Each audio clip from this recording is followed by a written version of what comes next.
So today I want to show you how to dictate to Wispr Flow super quietly, like whisper quiet, without anyone next to you hearing what you're saying.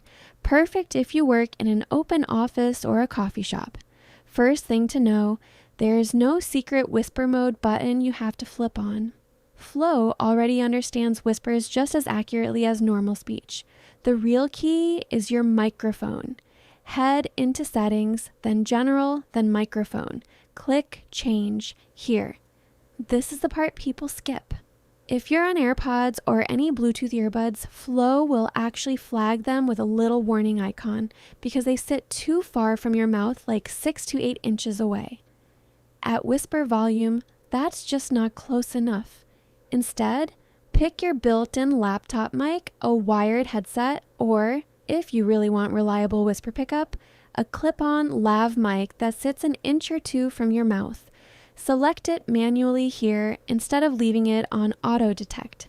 Quick tip: if you switch mics later, like plugging in a headset, restart Flow so it actually picks up the change.